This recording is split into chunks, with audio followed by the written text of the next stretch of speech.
Please welcome, I can't believe he's here, one of the greatest minds of our time, Neil deGrasse Tyson.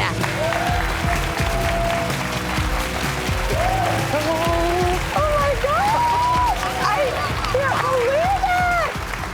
It's an honor for me. It is such an honor for me No, too. for me. Oh my gosh. No, thank you. I'm not Thank gonna you. lie, I was nervous doing your research because you're so smart that it's almost intimidating to talk to you. No.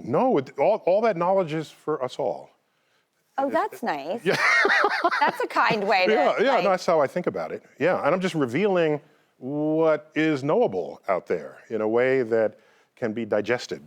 Can I ask, what does Earth Day mean to you, knowing that it's one of many things that you are studied, attached to, care about, exploring? How do you, going that far out into the distance, turn the visual back and look at our Earth? Yeah, what does this day mean to you? You need that because that is the true perspective that enables you to think globally. I mean, consider when we went to the moon between 1968 and 1972, the Apollo missions to the moon. Yep. We went to the moon to explore the moon, and what did? We looked back and we discovered Earth for the first time. And there it was. Just From that perspective. From that perspective. Yeah. There it was, just adrift in space, in this void where no one is going to come to save us from ourselves. And what descends upon you and what descended upon us all at that time was a kind of a cosmic perspective. Yes. And when you have a cosmic perspective, you can't help but think globally about every problem that you confront. What do you feel about all these men trying to colonize Mars? It's like my big question. I think there's some women among them who are there, but are you worried that this is their escape hatch for when Earth gets trashed? Is that what you... It is that. I think, what do these people know that the rest of the general public doesn't know? There's some people have the urge for us to become a multi-planet species. That'd be kind of fun, but I think the reasons why they want it are not well informed. Because they want to make sure in case something bad happens on one planet, the species still survives. Yeah. All right? I'm just thinking, it would be easier to deflect the asteroid than to terraform Mars and ship 1 billion people there. Terraforming, my favorite word of the past decades, you turn Mars into Earth. You seed the soils and the atmospheres so that you can just get off a ship and walk around. If you have the power to turn Mars into Earth, then you have the power to turn Earth back into Earth. But that doesn't mean I don't want to go to Mars. I'll go take a vacation there.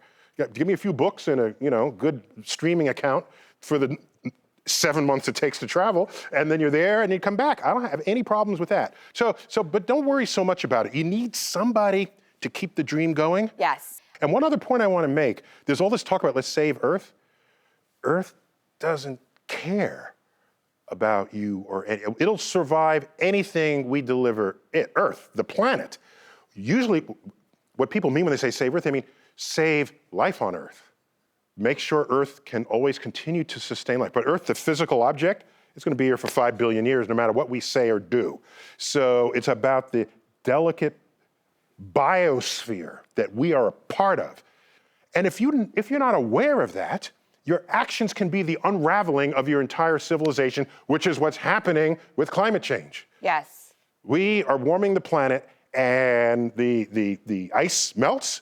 I tweeted once, people were shocked by it. If we lose the ice sheets on Antarctica and Greenland, the water levels will rise up to the Statue of Liberty's left elbow, where she's holding the document. And she's somewhere in this picture, down there she goes, okay? Up to her left elbow. That means you lose all of New York and most of the coastal cities, all the coastal cities of the world. And you start melting the ice cap, are you gonna pick up cities and move them inland 30 miles? You're gonna do that in the next few decades? No. This will be a rewriting of what it means to have civilization in the first place unless that gets arrested. And you need Earth Day to remind us of it. In Cosmic Queries, it celebrates asking the questions about the universe, and you've had some really unique tweets that people have really grabbed on to with this book. Yeah, it's interesting. I decided to include several dozen, maybe 30 or so tweets that relate to the flow of content in the book. The tweets are kind of like biscuits for you. As you read through some of the deepest questions people have asked, how did it all begin? Are we alone in the universe? How will it all end? And not all those questions have secure answers. Some were just sort of poking at the beast, right?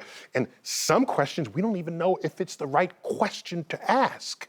I do think it is time to just innovate and get into green and stop politicizing it, because that is not science and it's not how we sustain our lives. I don't care what party you're with. I don't care what religion you are. This is about humanity, and this is just about how we remain here in case those strong billionaire men don't have their Freudian achievement and get us on Mars real soon. And speaking of being green, I heard directly from Steven Spielberg that he imagined E.T. as a vegetable and not as an animal.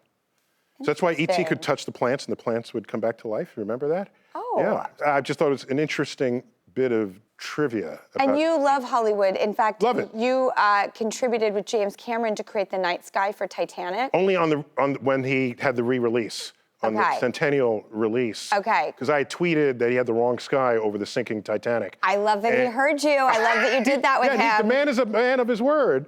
I'm so excited to be talking with you.